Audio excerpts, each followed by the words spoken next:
Are you free? Think carefully before you answer. You wake up, and the first thing you do is reach for your phone. Your eyes are barely open, and your fingers are already scrolling, looking for something. Something new, something fast, something to pull you away from yourself. Maybe it's a coffee, maybe it's music, maybe a short video. One more hit of dopamine to silence a discomfort you haven't had the courage to face. On your way to work or school, it's the same thing. Podcasts, notifications, reels, memes, stories, ads, all flooding your brain like you're starving. Starving for everything but you. And then, finally, silence comes. Your battery dies. The headphones fall, the signal drops. And what shows up? Discomfort. A pressure in your chest. A restlessness with no name. That faint feeling that something's not right. But you can't explain what. That's where the trap begins. The problem isn't pleasure. Pleasure is a natural mechanism, a brilliant tool used by the mind to reward what helps us survive. But when pleasure becomes an escape, when it stops being a consequence and becomes the goal, it turns into a cage, an invisible one, comfortable, addictive. And the worst part, you confuse that cage with freedom. Aldous Huxley saw this before anyone else. While Orwell imagined a future of censorship, control, and war, Huxley saw something quieter, more elegant, more terrifying, a system where no one needs to be forced into obedience, because everyone is too entertained to resist, a world where people no longer fight for freedom, because they've learned to love their own chains. Now look around, but really look, with new eyes. How many people do you know who trade discomfort for dopamine, who live off distraction, who mistake emotional numbness for peace? Every pain has its instant relief. Every emptiness, a new video. Every ache, a fresh notification. Every hard question, replaced by a glowing screen. And the result? Nobody rebels. Nobody questions. Nobody wakes up. Because we've all become addicted to feeling good, even if that good is shallow, fake, and fleeting. As long as it silences the void. As long as it hides the abyss. So here's the real question. Are you experiencing pleasure, or is pleasure using you? Are you still the owner of your own mind? Or have you become a servant to stimuli you don't even notice anymore? Because the most effective form of slavery doesn't use chains. It just needs you to smile, while you self-destruct. And that's what we're going to confront now. If this content triggered a slight discomfort in you, maybe it's because something inside is starting to wake up. And that's always the first step toward freedom. But make no mistake, waking up hurts. And still, it's the only way out. Waking up and grabbing your phone.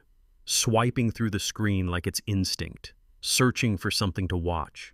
Something to hear. Something to feel. But the truth? You didn't choose any of this. You were conditioned. Since you were a child. Since the first time someone told you, boys don't cry. Wipe that look off your face. Be quiet. Don't complain. Be strong. Swallow it. And so, you swallowed it. The words you wanted to speak. The anger. The sadness. The emptiness. You swallowed it all because you learned that feeling was ugly, that hurting was wrong, that questioning was dangerous. So you adapted. And learned to silence discomfort before you even understood what it meant. But the world saw that, and it profited from it. The entertainment industry saw it, social media saw it, the consumer machines saw it, and it built you a perfect ecosystem, one where you'd never have to feel again, where pain didn't need to be processed, just swipe for a notification, where loneliness didn't need to be confronted, just hit play, where silence didn't need to be endured, just cue another dopamine playlist. You didn't realize it, but you were being trained. Trained to react. Trained to run. Trained to click away the emptiness. And the more you clicked, the deeper it got. Because this isn't just addiction. It's neurological programming. Behavioral design wrapped in glass and sold as freedom. You've become predictable. A system wired to respond on cue. A person who mistakes habit for desire, a man who thinks he's deciding, but is only responding. Have you noticed how unbearable silence has become? Not just awkward, threatening, like silence is dangerous, because it brings you face to face with something you've avoided your entire life, yourself. So you run, to anything, to anyone, to any pleasure loud enough to drown that meeting. The modern mind is intoxicated. You're thirsty, but you drink sand. You're starving, but you eat noise. You crave peace, but you consume chaos. And the most twisted part? No one is forcing you. There's no gun, no chains, no guards. You're free to keep chasing digital highs, and you even feel proud of it. Huxley saw it coming long before it arrived. He envisioned a world where no one needed to be tortured, because everyone would already be numb. A world where the problem wasn't oppression, but distraction. And now, you live in that world, where no one bans your thoughts, but everything around you begs you not to think, where no one takes your freedom, but you trade it away. For a 15-second clip, for a meme, for another meaningless scroll. Your chains are quiet, your captor has no face, and your addiction doesn't reek of liquor or smoke, it smells like notifications. And your prison? It has Wi-Fi. But why does it work so well? Why does the system know your next move? Why do you feel free? While being played? Now, it's time to tear through the illusion. We're going to descend one level deeper and show how this fake freedom is making you weaker, more reactive, less human. If you've got the courage, keep watching. Closing the tab when a thought goes too deep, distracting yourself with memes, snacks, or forced laughter. But this escape, it comes at a cost, and that cost is your strength. Notice how even small frustrations unravel you. A message left unread, a compliment that never came, a post that didn't get likes. The pain doesn't even need to be big anymore. Any discomfort feels unbearable. You've been conditioned to be allergic, to reality. And the cruelest part? The world sells this as evolution. They call it self-care, mindfulness, protecting your energy. But what is it really? Fragility.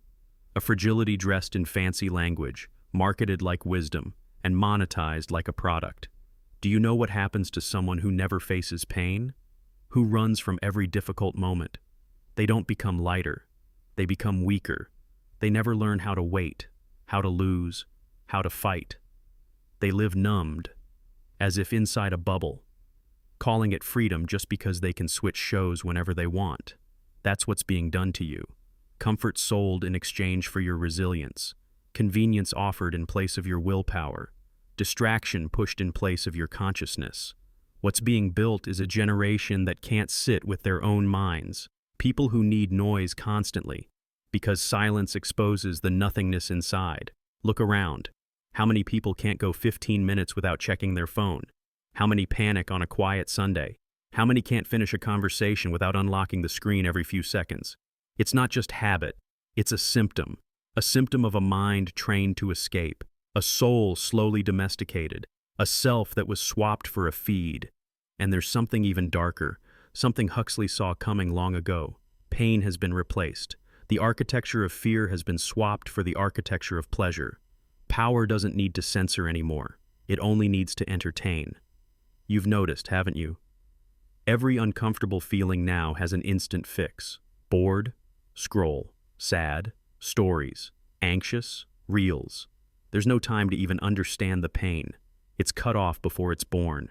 You chew without tasting. You run without knowing why. You react without knowing what you feel. And when you finally realize it, you've lost. Lost your direction. Lost your grounding. Lost yourself. This lack of pain, it feels like peace, but it's really emotional amnesia. You're not calm. You're sedated. And the scariest part? You've started to love it. Love the cell you built. Defend the chains that own you. Call your addiction to distraction freedom. That's why censorship isn't needed anymore. You censor yourself. You avoid real conversations. You run from your reflection. You block thoughts that might demand real reconstruction, and you call it lightness. But what if I told you that the silence you keep dodging is the only way back to yourself? What if I told you that the discomfort you smother is exactly what could save you? Pain isn't the problem, it's the teacher. The problem is how far you've drifted from it. Now it's time to expose the real trade that's been made, the hollow pleasure that drained your strength, and the purpose you forgot. Because maybe the only way out is to stop running. But it's not lightness, it's giving up on thinking, giving up on feeling, giving up on existing with depth, and you were trained for it. Since you were young, they told you the most important thing is to be happy. But no one ever defined what happiness meant, so you followed the script, the calendar, the metrics, the Instagram version of life. And now, without noticing, you're sedated, like a terminal patient under emotional anesthesia. You're not really living, you're just distracting yourself from dying. Have you noticed how even your sadness feels scripted? You only allow yourself to feel emotions that are culturally approved, and only in the socially acceptable format. Sadness with background music, loneliness with selfies, despair wrapped in irony. You've become an emotional avatar, a simulation of a human being, and all of it has a root, a hidden cause, a truth most people are too afraid to face. You're terrified of yourself, terrified to stop, to listen, to face the silence that swallows you at night when no one replies to your message. That's why you run. But you don't run like someone escaping danger. You run like an addict who's convinced this is freedom. You say you love liberty, but the first thing you do in the morning is check your phone, the same phone that decides how you'll feel today. You say you hate routine, but you repeat the same dopamine rituals daily. Feed, reels, notifications, anxiety, scroll. You say you're independent, but you crumble without validation. The truth? You're not free. You're being managed by triggers, by impulses, by invisible commands that shape your behavior. Your brain was trained. Your soul was conditioned like a pet, reward here, punishment there. So you sit, roll over, behave, without realizing you stopped owning yourself. And the most twisted part? You feel it. You feel something's off, but you don't know how to name it. Just a dull discomfort. So you run for relief, again and again, because that's the system's brilliance. It doesn't have to control you. It only needs to distract you. And once you grow used to running from yourself, who do you become? Someone who doesn't choose, only reacts, only consumes. Someone who can't make decisions unless they come with instant pleasure. Someone weak, easy to manipulate, domesticated.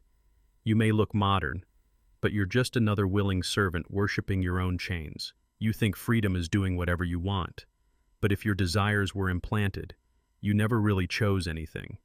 The modern prison has no bars. It has Wi-Fi. The cage isn't made of steel. It's chemical. It pumps dopamine in exchange for your clarity, your presence, your will. And while you think you're making decisions, the algorithm made them for you. You just carry them out, repeat them, echo them, and with every repetition, you move further from who you were, and even further from who you could have been. But now that you've seen it, now that you understand the game, the question changes. Will you keep sedating yourself with distractions, or will you choose to feel the pain that actually saves? Because what comes next is about that. Reclaiming what you gave away for free. Remembering that pain isn't the enemy. It's the path. But no one ever told you, sometimes the fire isn't here to burn you. It's here to refine you. You've spent your entire life avoiding discomfort. As soon as sadness showed up, you dove into distraction. A video, a snack, a shallow conversation, anything, not to look inward. But now, you're starting to realize something. Avoiding pain didn't protect you. It corroded you from the inside out. Every time anguish surfaced, you thought something was wrong, a flaw, a glitch to be fixed. But what if it wasn't a glitch? What if it was a signal? One last cry from what's left of you, begging for rescue. You know why the emptiness hurts so much? Because it's filled with everything you refuse to feel, packed with the anger you swallowed, the shame you buried deep, the traumas you pretended to forget, overflowing with unresolved stories, overflowing with you. They taught you that feeling is weakness, that suffering means you're broken, that pain belongs to people who just can't handle life. But those who taught you that just wanted to keep you tame, because those who feel question, those who feel resist, those who feel wake up. And no one wants a society that feels, because people who feel don't blindly obey. You've got to stop treating your pain like a malfunction. It's not a bug. It's your memory, your history, your soul's last scream for help. And what do? You mute it, sedate it, bury it. But a pain buried alive always finds a way back. It comes back in broken relationships, in the promises you keep breaking to yourself, in those random bursts of anger, in the insomnia that haunts you at 3 a.m. You might think you're in control, but pain is driving the car. You're just holding the mirror. And here's the harsh truth. The more you run, the weaker you become. Now, even the smallest discomfort feels unbearable. A single criticism shakes you. One rejection unravels you. A moment of silence sends you into panic. You've become a slave to your own comfort. But there is a way out. And it starts in the place you've always avoided. Pain. You have to feel it. Not as punishment, but as a reunion. You've got to descend into your own unconscious. Sit with your anger. Look shame in the eye. Listen to what your guilt has to say. Yeah, it's going to hurt. It's going to burn. It's going to tear you open. But after that comes something you may have never truly known. Strength. The kind of strength that doesn't need to run anymore, that doesn't need to be sedated just to exist, that no longer needs a system to tell it who to be. The strength of someone who walked through his own fire and came back whole. The world will try to convince you again that feeling is weakness. But now, you know, because you've felt it. And what you've felt, no one can take from you. Stay here. Because now, we're done talking about pain. Now we talk about something even more dangerous, purpose. Because when a weak man feels pain, he collapses. But when a man with purpose feels pain, he builds himself. You're already trapped. Trapped inside a system that taught you to fear silence, boredom, and the absence of stimulation. Trapped by an algorithm that shapes your emotions. Trapped in a cycle of instant reward that hijacked your mind and turned you into a spectator of your own life. But here's the truth. That system only works because you allow it. The most powerful prison doesn't use bars. It uses Wi-Fi, notifications, emotional comfort disguised as freedom. You think you're in control because you get to choose what to watch, what to buy, what to post. But those choices were already made for you. The illusion of freedom is your coziest cell. But what if you decided to break the cycle? What if you started removing the excess? What if you allowed boredom to exist? What if you finally gave discomfort a seat at the table? You'd begin to notice something unusual. Your mind starts returning to you. At first, it's unbearable. The silence screams. Time slows down. Your body begs for dopamine. But if you endure, something shifts. You start to hear a voice, one that's been buried under years of noise. Your voice. At first, it's faint, shaky, almost drowned by the residue of constant distraction. But it's there, and it says things you forgot. You are not this emptiness. You don't need their approval. You're still alive. And then comes the turning point. You realize that purpose isn't some poetic word. It's a weapon. Purpose is what makes you say no when the world screams yes. It's what stops you from selling your soul for 15 seconds of pleasure. It's what keeps you whole when everything around you tries to split you into pieces. And that's why the system hates purpose. Because a man with purpose cannot be controlled. You want to win this war? Stop looking for meaning and comfort. Stop numbing yourself with distractions while your soul quietly rots. Wake up every day with a question burning in your throat. What am I building today that makes me stronger? And that answer will never come from the outside. Not from a video, not from a feed, not from a guru. It will rise the moment you stop escaping discomfort and stare at your own reflection. At first, you'll see a tired face, a body addicted to stimulation, a restless mind. But if you look closely, you'll see someone is still there, someone who's ready to return, who's done living in fragments, who's finally ready to feel the pain that heals and walk away from the pleasure that enslaves, someone who no longer needs chains to realize they've been a prisoner long enough. No, you don't need to become a monk. You don't have to disappear from society, but you do have to choose, the hardest choice of all, to live with purpose in a world designed to keep you shallow. If you've made it this far, you've already begun your silent rebellion. Don't wait for permission. Don't expect applause. Real freedom is never handed to you. It must be taken. I'll see you in the next video. Or better yet, I'll see you on the other side of the mirror. Se algo aqui tocou em você, não ignore. A pior prisão é aquela que a gente nem percebe que construiu. Se você enxergou alguém aqui, pense. Se você se enxergou aqui, desperte. A consciência é a chave, mas coragem é a porta. E agora, me responde com verdade. Qual desses perfis você já enfrentou? Qual deles você teme ter se tornado? Escreve nos comentários. Seja honesto, seja inteiro.